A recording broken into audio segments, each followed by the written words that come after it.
Welcome, everyone. Good evening. My name is Rachel O'Leary, and I work at Waverley Council. And I'd like to warmly invite you all to enjoy yourself this evening. We're really excited about this webinar, Investment Benefits for Greener Landlords. So this event forms part of our Net Zero Month of Action in March, which we've been organising. We've got a series of events, our neighbouring councils, and as well as our federal member, Allegra Spender. So it's great to have this event kicking off tonight.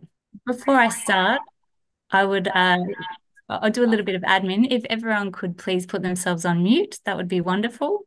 And I'd warmly like to do an acknowledgement of country. I'd like to acknowledge the Bidjigal, Gadigal and Birrabirragal people who traditionally occupied the Sydney coast from where I am tonight, and also to acknowledge Aboriginal elders, both past and present, from all the lands that we're zooming on this evening. So it's great. We've got quite a few people attending from interstate, and it's definitely a topic of interest at the moment. So in Waverley Council, around 45% of our residents are renters like myself. And I guess Waverley Council is passionate about renters having access to energy efficient technologies such as heat pump, hot water systems, and solar to lower their energy bills. And I also know how that a lot of landlords are really interested in electrifying their rental properties, and they're already on that journey.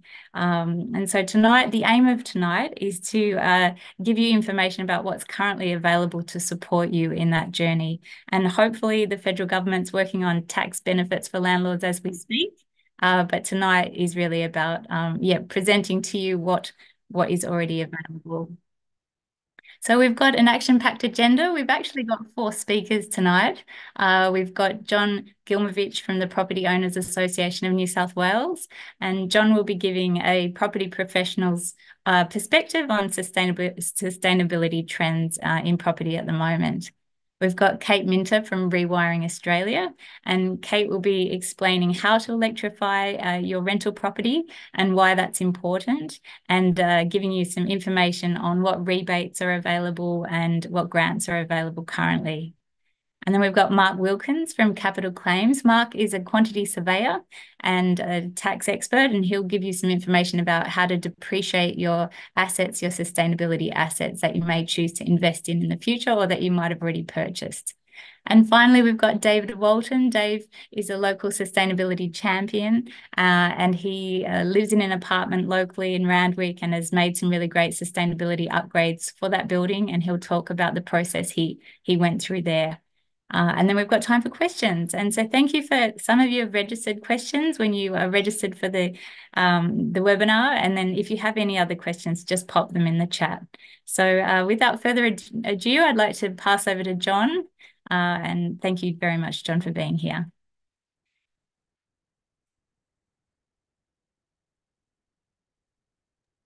Rachel, thank you. I just unmuted myself so I can talk. And good evening, everyone. And thanks very much to Waverley Council for the invitation to come and speak to your audience. And I'm the current president of the Property Owners Association of New South Wales. And if you haven't heard of us, that's a rundown of who we are, what we do, and who we represent. Predominantly, we represent the ordinary investor, if you like, and there's quite a lot of us out there. There's 1.2 million so property owners, and a good 40 or 50% of that is actually investors. Our primary activities, the 3 activities that we do as an association is lobby with the government, consult with the government on all the legislative front as things evolve. And over the last decade, can I say, we've probably looked over some 250 reforms across property and tenancy in particular.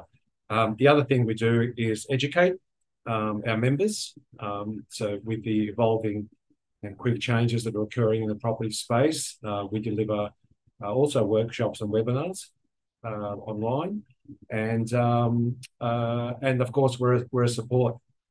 It's kind of where the sometimes we're called the NRMA for property owners. Pick up the phone, talk to us. We'll help you navigate the property jungle. Thank you, Rachel. We'll move on to the next slide.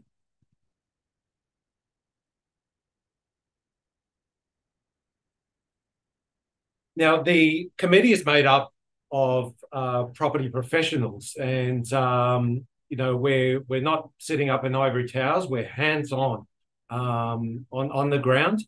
Some of us are real estate agents, some of us are valuers, some of us are builders, property buyers, and property managers. And so we're hands-on with management of the rental space, commercial and residential.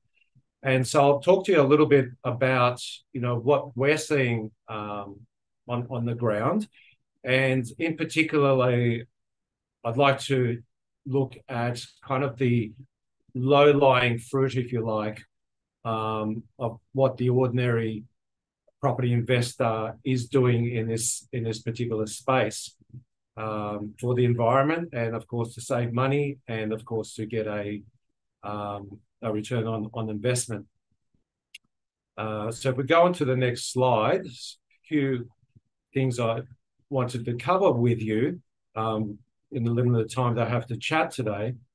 But the main things that are going on, especially in the residential space, and obviously because of the changes in the climate, it's getting hotter as we experienced this summer, and I think that's more of that's to come, and it's getting colder as well at the same time. So a lot of properties, as we know in Australia, are quite dated and needs upgrades and need retrofitting, and there hasn't been too much attention paid in that space until a lot of the renovation phenomenon started occurring, and a lot of reality TV helped us tick along as well. And all of a sudden, the property owners started to get the bug that, yes, if I invest in this, I can actually get a real return out of it, and eventually in the long term, sustain my property, produce a much better product into the marketplace, and at the same time get a better return. And so what we're seeing in this space is quite a lot of simple requests that we can do right now, rather than tackle ordinary sort of mum and dad, or tackling a whole massive project, and things like the insulation, double glazing, window shade upgrades, LED lighting, even ceiling fan installations versus the challenges of installing air conditioners and lodging DA applications for some of those, and having to deal with costly and time-consuming owners corporation bylaws and objections and things like that. They're looking at much quicker fixes where there's not a lot of hurdles and there's not a lot of cost involved, for the average investor, that is. So quite a lot of inquests coming through, especially on the white goods front, because we believe, changing your white goods is a good start in energy efficiency saving, and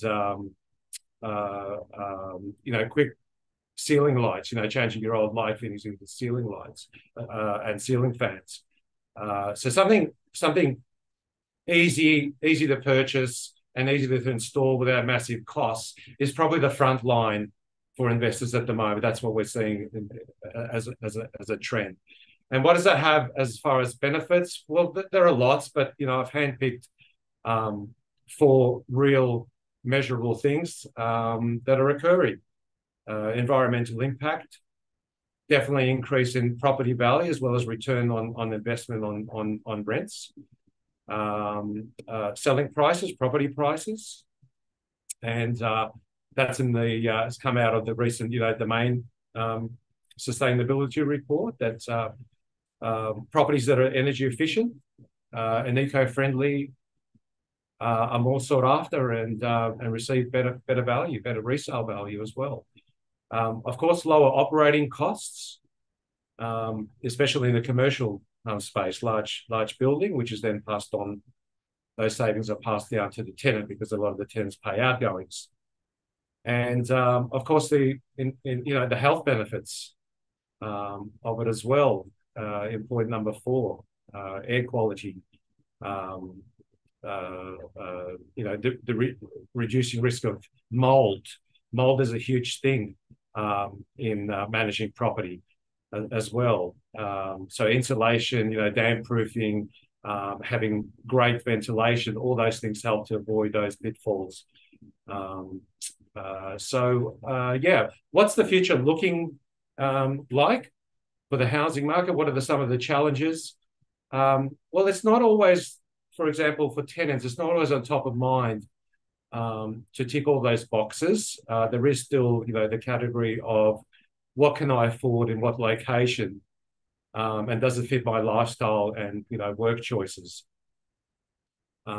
It still comes to top of mind, as well as price premiums. So if landlords are investing in upgrades, they want a return. So there's some pressures on recouping costs, and that's generally channeled through increases in rents. So that's a tricky balance to find if you're going to invest in upgrades. And retrofitting, and property upgrades require, those large sort of fit outs require, big capital expenditure, and that can be pretty scary for the ordinary investor. But my colleagues are here to talk about that and see what the actual solutions are, because we believe that, there's plenty of solutions. It's just highlighting what those are and embracing those. So we think, the future is to do all these things with trying to find that right balance between capital expenditure and getting that return on investment. Thanks so much, John, for sharing those insights. That's brilliant. And Kate is just going to upload her slides now, but I wanted to introduce Kate. She's the Managing Director of Rewiring Australia. Rewiring Australia is a not-for-profit organisation dedicated to working with government, industry, and on the ground with communities like tonight to electrify everything. So welcome, Kate, and we look forward to hearing from you. Thank you, Rachel, and thank you, Suzanne, as well, for organising tonight and having the opportunity to talk to you about the opportunities of electrification. I too want to acknowledge the Gadigal people of the Eora Nation, where I'm meeting from tonight. I'm also in Sydney, acknowledging their elders past and present. Rewiring Australia, we're a not-for-profit. We're about electrifying everything. And when we talk about electrifying everything, it looks a little bit like this. It's about installing solar on rooftops, perhaps supporting that with a battery, and then removing fossil fuels from the home and replacing them with efficient electric alternatives. So electric cooking, electric heating, electric hot water heating to replace gas, and then looking at also upgrades around EVs, which are a little bit less relevant here, talking about property owners, but obviously EV charging infrastructure is going to be critical when we look at what electrification means. And so our driving vision at Rewiring Australia is we need to electrify, and we need to electrify quickly. And so the climate science says we need to move quickly. We're kind of partway there. So this is an overall snapshot of what households look like in terms of their journey for electrification. We have some of the best solar adoption rates in the world, and that's something to be really proud of in Australia. We're not doing so great, though, when it comes to rental properties. And so that's a really big gap, and one that I'm really glad you're all here tonight to talk about, and the kind of levers that are currently in place to encourage that, but the reforms we also need to make it easier. Batteries, really slow uptake and rapid growth in that area. EV charging as well, and cooking, heating and air conditioning, we're part of the way there, but there's a big gap to fill if you look at those graphs. So in terms of electrifying, it's not about doing everything all at once. It's about creating a plan of what it looks like when the fossil fuel appliances in a home that you own or live in break down, and how we can replace those over time to ensure that they're being replaced with efficient electric versions. So this could be what a household plan looks like in terms of what makes sense for the economics of your home or for a property that you own, and how that gets managed over the next 15 or 20 years. And I know that Waverley Council has some great resources as well of how that maps out for your own home and how you can make a plan too. And I'm sure they'll be distributed to those that are here tonight. And that's just what it looks like for one household. Every household in Waverley and across Australia are going to have a different plan, and they're going to look a little messy like this. But overall, those collective plans is how we collectively get to zero emissions communities by 2040. But why electrify? The really compelling argument that we run is it saves energy running costs. It's less compelling if you're making these upgrades to a home that you're not living in, but it is something that is worth noting in terms of what that would mean for the tenants in the homes that you own. We're looking at savings between $3,000 and $5,000 a year. That includes an EV, and reducing energy costs by up to a third, energy use by up to a third. I know that John ran through some of these already, but why electrify as a property owner? There's a couple of different reasons. The first one we talked about already in terms of the value that it can add to a property for it to be energy efficient and for it to have solar. There's also new requirements for improvements to 7-star energy performance homes in new builds, which is also going to create competition across the market around setting minimum standards for energy performance in homes.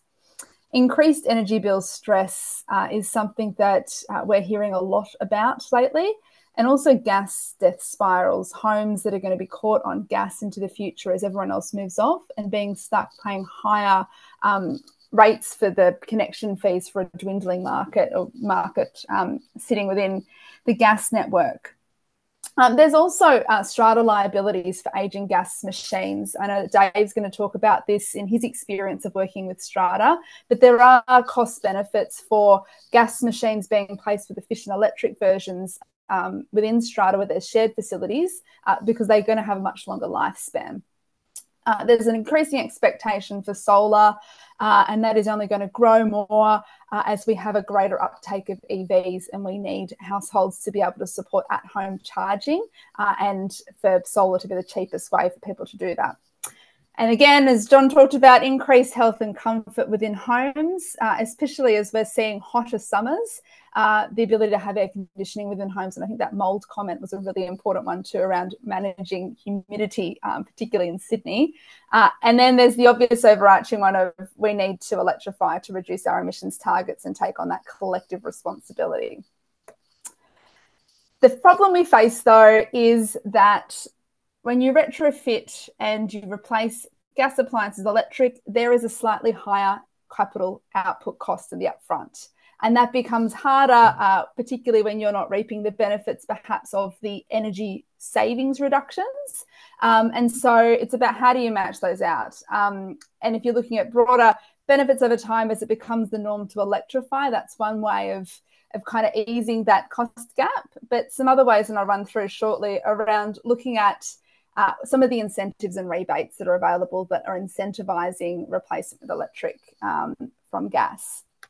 This is just a bit of a side note, a takeaway suggestion that we have. So we're a lobbying advocacy organisation that is trying to encourage governments to take up more friendly policies that encourage electrification. And one idea we've had is greater disclosure around energy bill costs on rental properties so that we can really start to market what the benefits of solar and energy efficiency are in a home. We talk a lot about star ratings, and we really support star ratings on homes, but being able to translate that into actually what it would mean in an energy cost savings, I think would really help incentivize property owners installing solar and renters seeking out places that have solar. But now let me get to the part you're probably here for, which is what are some of the options and schemes that are available currently. The first one is financing. So there's a lot of great options if you're looking at financing upgrades to a home and sustainability upgrades. The first one is a lot of concessional green loan products from commercial banks offering credit at lower interest rates, or the possibility of a discounted interest rate if you do meet some sustainability standards within the home. So it's very much worth contacting your home loan provider and seeing if they have any green loan products or offers available. The next is electrification finance providers. So companies like Bright or Plenty provide financial products, but they can also help with the management of upgrades within homes and finding the right installers and trusted installers and kind of making it all sing together. There's also the National Renewable Network. They provide free installation of rooftop solar PV, inverter and batteries, and payments are made through energy bills. About 4% of their customers are landlords, and then the depreciated asset can be brought back at any point. So that's really looking at what that shared benefit looks like. And I know we're in Waverley Council here, but the ACT residents offers zero interest loans for household upgrades. Additional rebates. These are New South Wales focused because we are in New South Wales. So I'm mindful there's people from elsewhere here tonight, but in New South Wales, there's the New South Wales Energy Savings Scheme that provides incentives for efficiency upgrades for hot water, air conditioning, LED lighting and pool pumps. So there's some great information online, and you contact installers to see if you're eligible.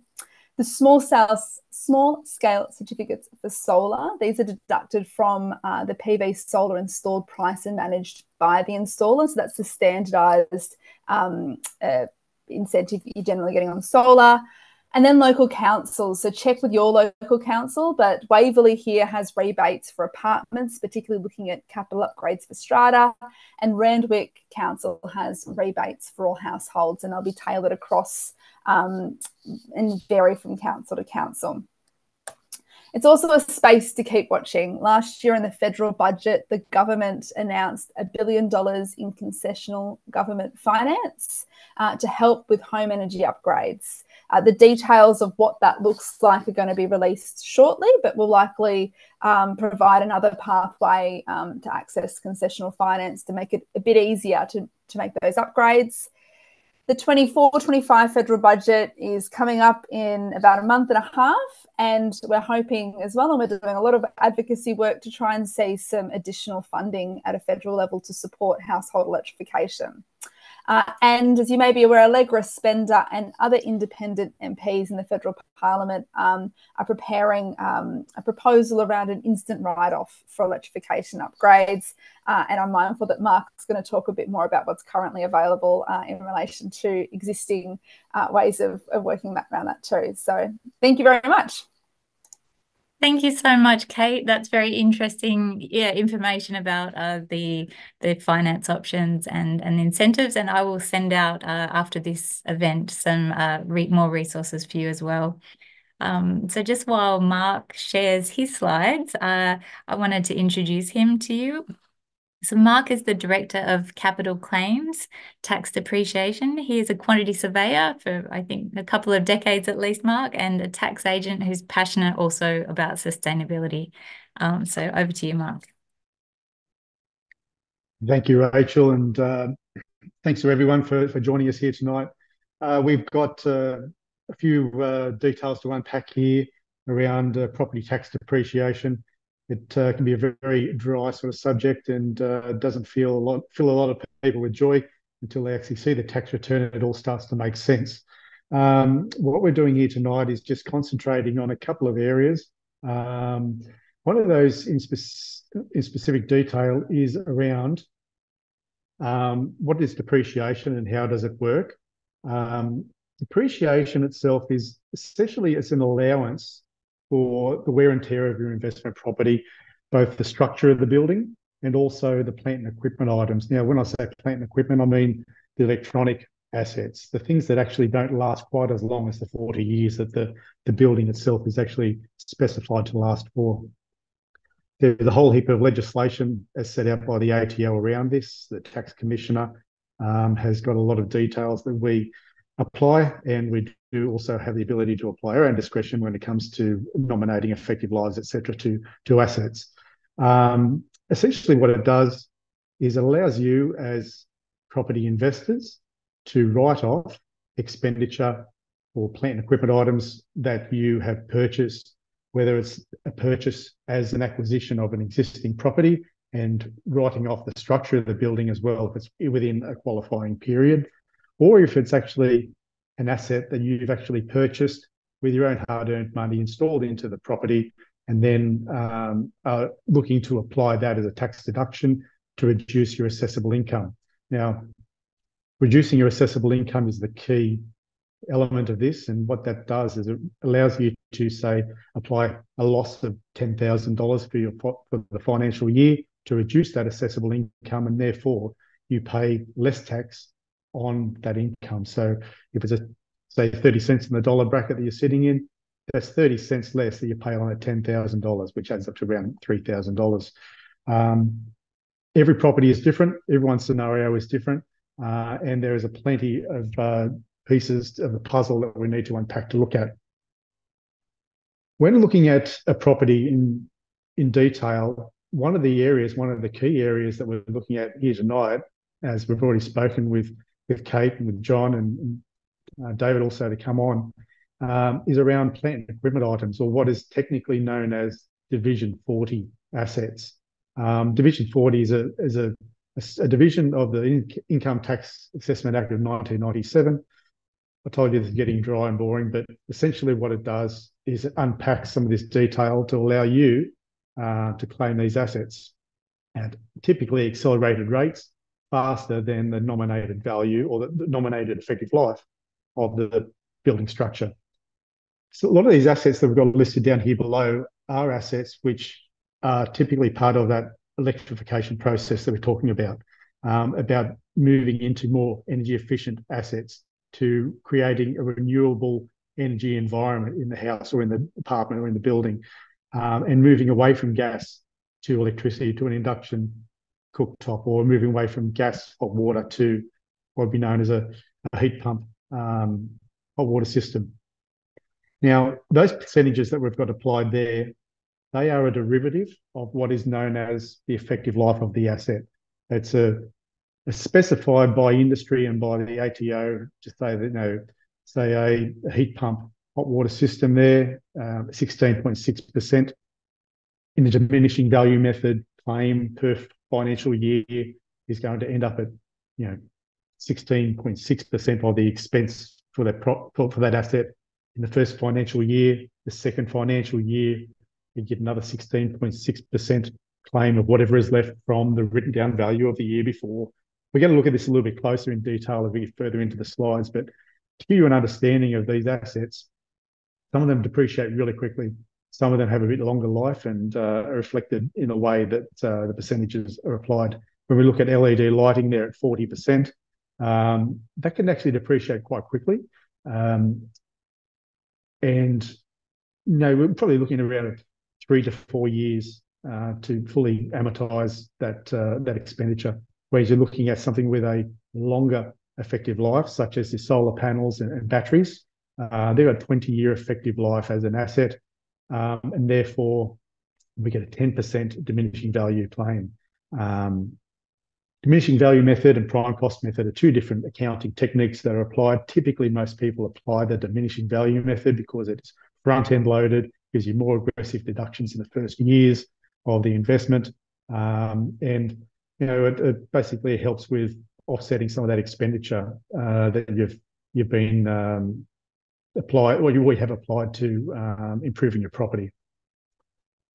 That's the plant and equipment items. And those are some of the key elements that we look or some of the low-hanging fruit, as we've had described before, to improving the performance of that property. Moving into the next element, this is the other side of the coin, which is also known as Division 43 or capital works, or the CapEx, it might be known as also. Now, it's got a lot of different names, but essentially what it is the bricks, tile, timber, structure of your building. In a residential property, such as the ones we're discussing here tonight, typically we're looking at a 40-year effective life, which therefore translates down to a 2.5% claim per year. And that's 2.5% from the day that building was first let, or was first practically complete. So if a building was built and completed in the year 2000, we will have 40 years of deductions available going forward, regardless of who owns it. They are actually in there for their chunk of ownership over that 40-year period. So from the day it was completed through to 40 years down the track, whoever owns it for that period of time is available to make deductions against the structure of the building. That's where we come in as quantity surveyors, as construction cost estimators, to assist the property investors to be able to make those deductions and prove or evidence that that cost to send to the ATO. So you can actually claim previous owners' works. We can help you with identifying and quantifying that. What we're looking at here is possibly some of the improvements that you might make to improve the energy efficiency and the thermal performance of your building. So you're looking at your insulation. Once again, that's a 40-year effective life. Double glazed windows, external shade structures, such as awnings on the outside of the windows, or some louvers. We've also got just the elements of passive solar design, essentially the structure of your building, to how it's oriented to the sun, to the north typically. The way that it actually performs is obviously a massive benefit to the tenant of the property and that person who is either heating or cooling or making life in that building. Low thermal mass cladding. Once again, we typically have our construction processes a little bit out of kick with our environment, but we need to improve those to make better buildings for us all to live in. So when we're looking at Division 43, that's 40 years of claims, 2.5% per year. The other element that is not exactly in the capital allowances and depreciation lane, but something that you may need to be aware of, is the repairs and maintenance. Repairs and maintenance are typically an immediate write-off deduction. So whatever you spend in that financial year on your repairs and maintenance, and that's just purely making a repair or maintaining the property, as opposed to improving the property beyond its existing performance as when you purchased it. So it could be things such as simply as improving or sealing up draft or cracks, or elements that have thermal bridges that allow the property to leak heat or to leak cool air. Those are things that you can look at to make an immediate deduction and make an immediate improvement to the energy efficiency of your building. Once again, just there for a note that that is also there as an option to look at for your claiming of expenditure on your investment property. What we've got here is a few numbers that I promised earlier to sort of further unpack how this looks when we actually apply the expenditure into the tax environment and to see what deductions can be made. Now, I'd like to think that we can actually do better than this in making your expenditure to electrify or to reduce your energy footprint or your carbon footprint in your property a little bit better than what we've got displayed here as 5 years, but it does actually take a lot longer than that to make these deductions real. If you want to have a look at some of the items there that we've got listed in that bottom part of the screen, the solar array and battery, we have got a 5-year forecast there, but that's only claiming $5,500 of what would be the expenditure for, say, $13,500. That itself is a fairly slow, drawn down claim against a fairly major and substantial acquisition cost. A heat pump, hot water system that we've got there, each financial year, we're getting a chunk of it, yeah, fair enough, but it's not actually going to entice someone to go out and spend big bucks straight away. Now, that's where Kate was mentioning earlier around Allegra Spender and the crossbenchers and their position on improving that depreciation on these depreciation assets.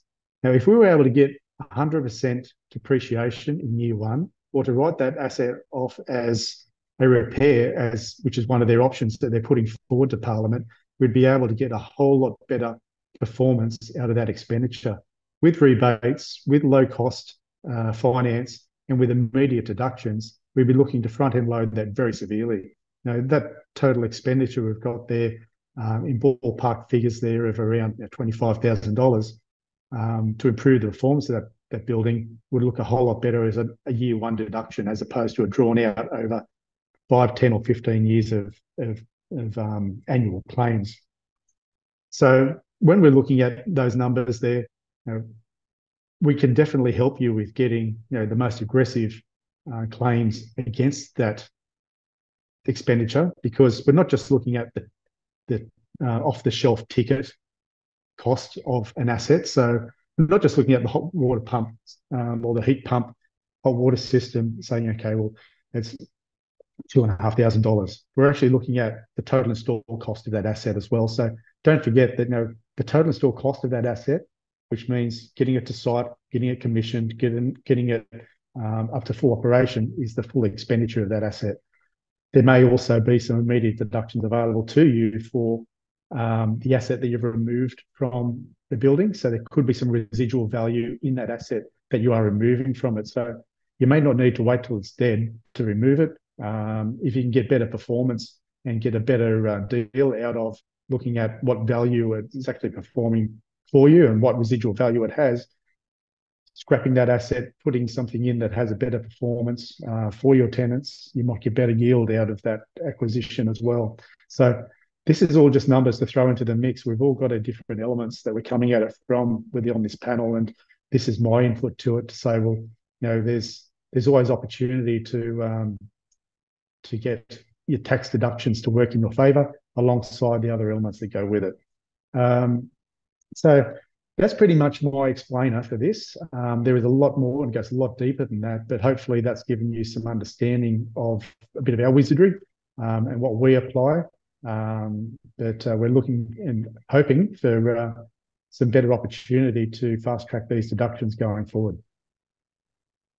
Thanks so much, Mark, for that. That's fantastic to understand how to depreciate, and that. So I'm imagining, and we'll get to question time soon, but people just need to talk to their quantity surveyor and get a depreciation schedule. So that's fantastic. And our final speaker is Dave Walton, a sustainability champion. I'm actually sharing my slides here for Dave. But Dave is a project manager and a resident who lives at Baywater and is on the Strata committee. And he's project managed the installation of solar and an electric heat pump, so the replacement of a gas hot water system with a heat pump, in 2020 and 2021. So welcome, Dave, and we'd love to hear your story and how you managed that. Thanks, Rachel, and hi to everyone on the call. It was great to hear previous speakers, and I guess part of that journey, all of the opportunities open to everyone to get to basically where we got to, and actually getting this thing in and up and running. So yeah, just to give you a little bit of a story, back in 2020, maybe late 2019, I can't remember, but we did get a study done. Our strata managers came to us and said there's a company out there, happened to be called Wattblock, who will do a solar study for you around the feasibility for solar for a sum of money. I think it was a few $1,000s. We opted to take up that study, and at the same time, I asked them to review our hot water system as well, just to look at heat pump, as part of that feasibility, as part of that study. From that, I put a proposal to the committee. I'm actually on the committee, but obviously put that to the committee that there would be a viable opportunity for us to install solar and heat pump, which was quite a bit different from what the study recommended, but nonetheless was a package deal to the committee, cost being a budget of around about, at the time I thought it was going to be somewhere between $80,000 and $100,000. Year one, what we agreed, because of the high capital outlay, which we funded ourselves, we had a pretty healthy capital works budget. So we decided we would implement the 30 kilowatt solar system, 30 kilowatts, because that's roughly what it would take to run a heat pump, and a reasonable size for us. So we decided we'd go with that first, with a view of replacing our hot water system with heat pump once one of our 4 gas boilers reached end of life. So that was sort of the rationale behind it, being that there's a $10,000 or $9,000 cost just to replace our gas hot water each gas water heater, which would obviously offset the cost of the heat pump. So we installed that in 2020, and 12 months later, we were about probably $6,500 up in terms of net benefit by installing solar. The solar system, because of the pre-work and extra work we put in preparing for an upgraded switchboard and various other bits and pieces ready for a heat pump system, hot water system, was about $30,000. But that our annual electricity bill for common power was around $5,000, a little bit more. And we ended up about $1,800 in credit after 12 months. So around about $6,800 better off. Towards just after 12 months, one of our hot water heaters failed. So there was a bit of a scramble for us to get, for me to get this over the line, fully costed and ready to go. About a month later, the second hot water heater failed, so which made it even more urgent.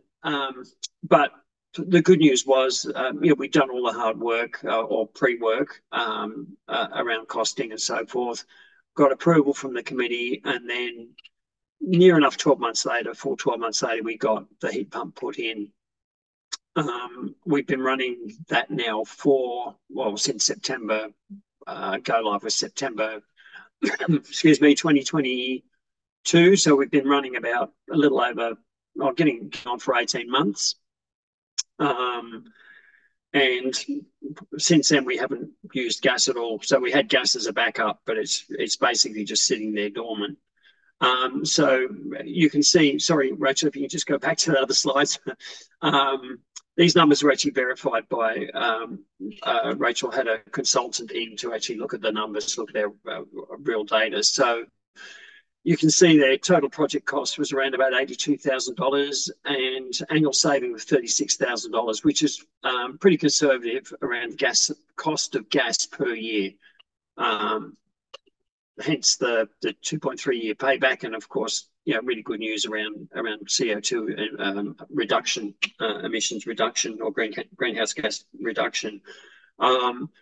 Again, getting back to some of Kate's comments around getting this in and justifying it, I think that's a really powerful story, certainly for us, for our residents or owners of people in Bay Gardens here in Maroubra, with a 2.3 year payback. So basically bottom line, it's been a very successful endeavour for us.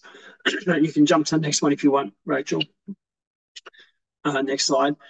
There was a few challenges we faced with this, and the biggest one being Gemina, who own our hot water meters, for want of a better word, in our apartments. There's 50 apartments where we are that this heat pump system supports, with 2,500 litres of storage, hot water storage. So basically what we did, we decided that rather than trying to work out how we're going to charge each apartment for hot water on a per use basis, I'd done the analysis, and just in quarterly costs of retail gas retailers for their bills, plus the hot water bills and so forth.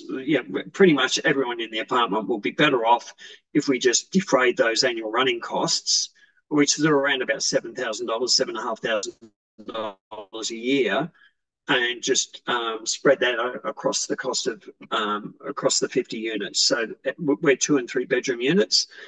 2 bedroom units paying $120 a year, and roughly, and 3 bedrooms $180 a year, which is pretty cheap hot water, I think, for all the residents.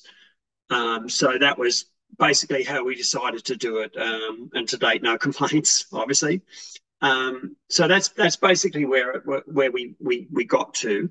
A couple of questions that have been asked of us was, as an investor, how do we get those people, the non-residents, to buy into this?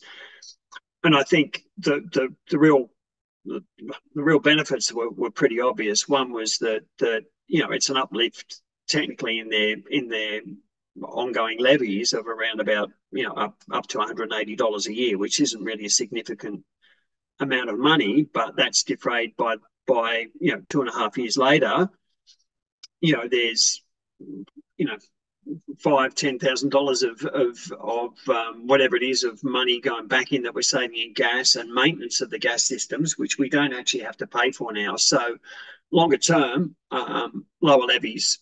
So it was pretty easy to convince our owners that there's not a significant downside to this. Plus, it makes the apartments a lot more desirable to rent.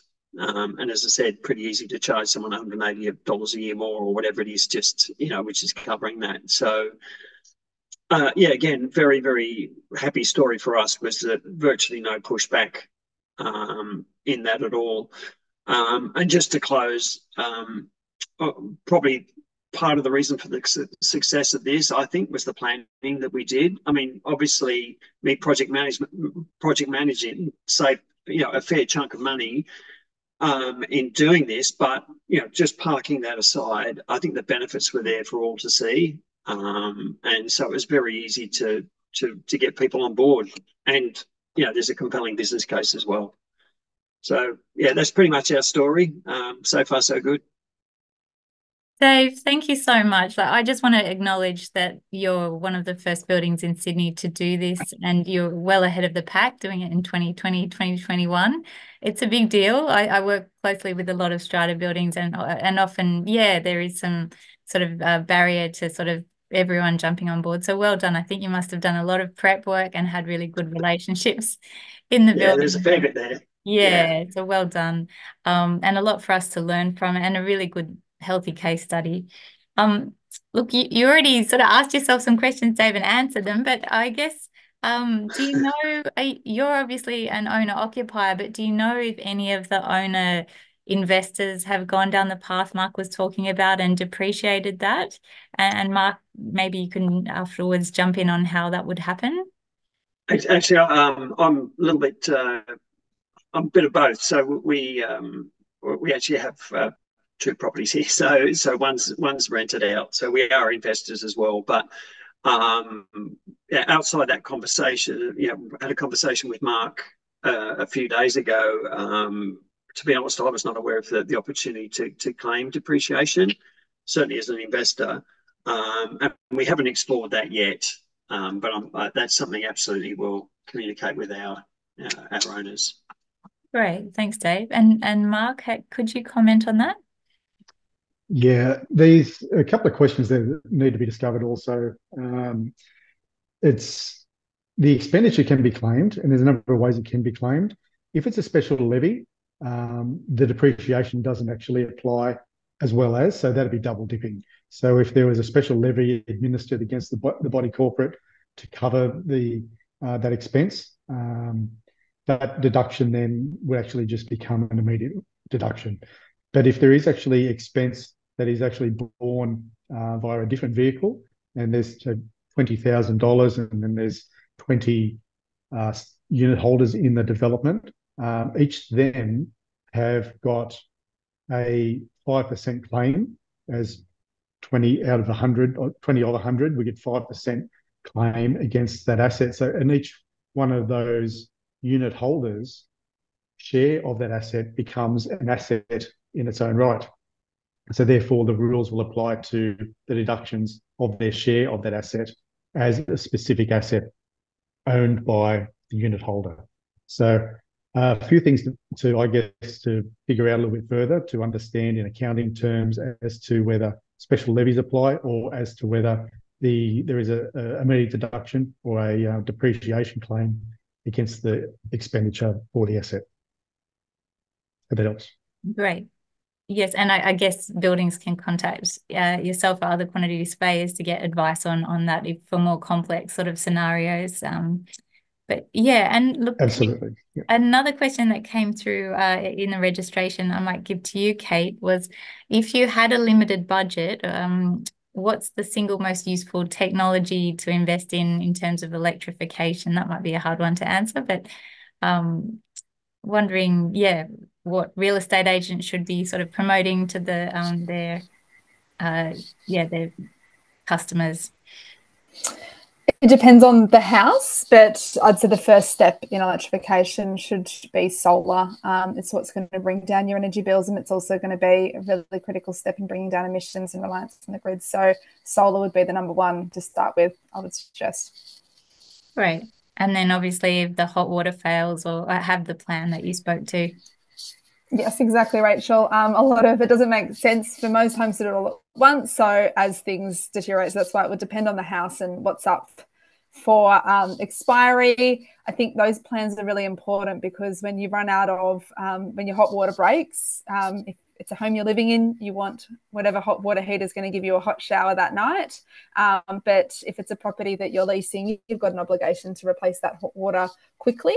So you've got to plan in advance before end of life. So it's about putting those plans in place early in time so that you know what's coming up and you can replace it before it carks it. Great, thank you.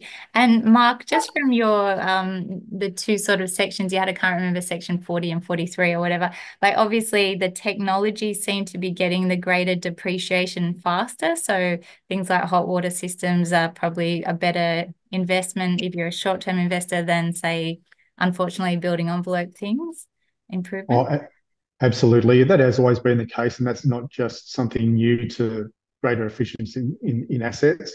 Plant and equipment items just have a shorter effective life.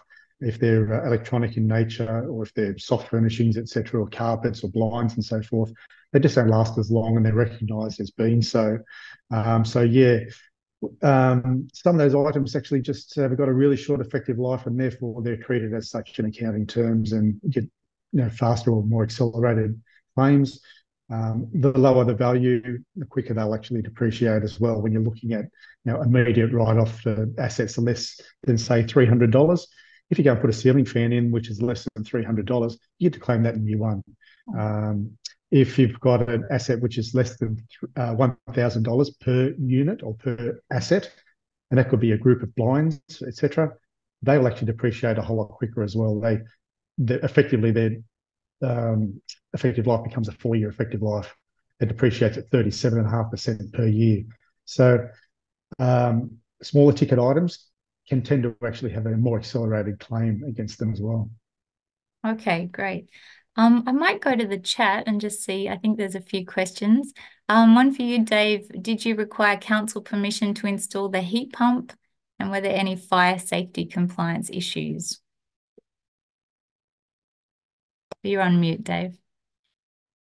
No, you're right. Sorry about that. In terms of the solar, there was none. I believe the solar companies just organised all the credits and the rebates and all that sort of thing.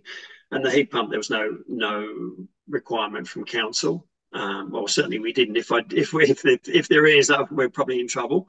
But from a fire point of view, the heat pumps are intrinsically safe. As I mentioned briefly, with gas heaters, they've got to be flued, they've got to be maintained every quarter or whatever it is, every couple of months. But with the heat pump, it's just an air conditioner. That's ostensibly what it is. So they're quiet. They just sit there and run. So no, there was nothing that really necessitated any consideration around fire or council for that matter. Great, thank you. And just one more question in the chat. Are there any tax or other incentives for preparation work needed to allow electrification? I've been advised connection to the street needs maybe an upgrade through Ausgrid at a cost of $7,000 to $10,000 and a new meter box relocation. So yeah, it's my understanding, Sue, that yes, sometimes if you want to install solar in an apartment, that you may need to upgrade the meter board, and that would be assessed as part of that solar quote or a solar feasibility assessment. And there may be some work. It sounds like, Dave, you had some upgrade work to do beforehand, some preparation work. Yeah, there's two parts to that.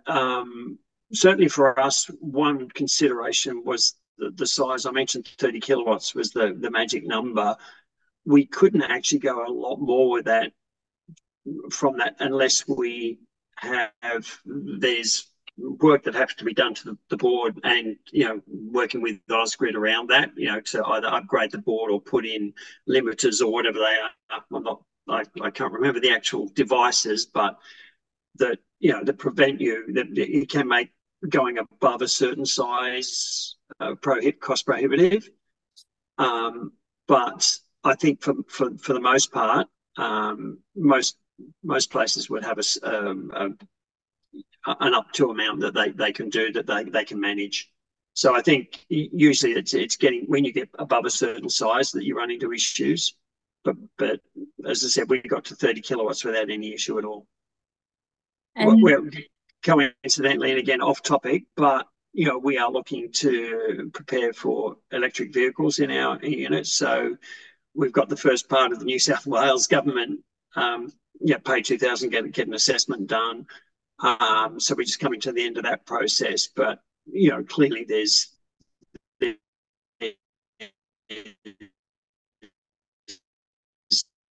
Dave, the line's just dropping out there. Limitations on what we. Oh, sorry. No, I'm just I'm off topic anyway. But just to say that for us to upgrade our system, we're probably going to have to go and talk to Ausgrid. Great. I don't think you're off topic, and it just reminds me that I've got one more slide to share. But I guess Dave mentioned with an apartment building, at least, like you may need to get a feasibility assessment or some type of consultant support for those larger sort of designs of hot water upgrades, large solar installations. So Waverley Council does currently have sustainability rebates for apartments and for feasibility studies, like an electric vehicle feasibility study for apartments only. Sorry, we haven't got a large budget, but it's still, we have budget remaining until the end of the financial year.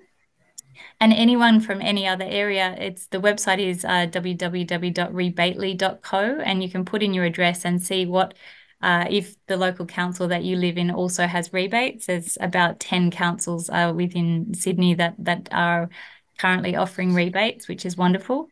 And it's also worth reaching out to your council just to see what other programs they have to offer. So we run the Building Futures program at Waverley. Randwick's and Willara have got similar style programs, so does City of Sydney. So yes, please reach out we support larger buildings, 25 apartments and above, to get common area energy efficiency, and to also look at solar feasibility.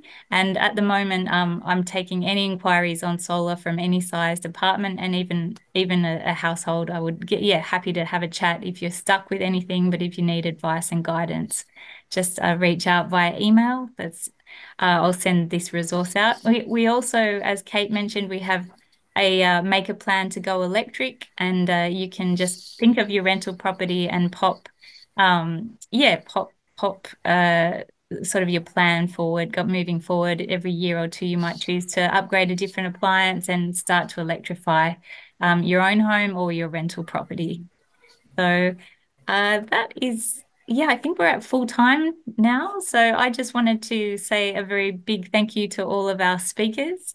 Thank you, first of all, John, and then Kate, thanks so much, and Mark, for all your, it wasn't dry, it was very interesting, but thank you for distilling that for us. And Dave, thanks for sharing your great story. So thank you everyone for attending and for your time, and we'll reach out shortly with some more resources.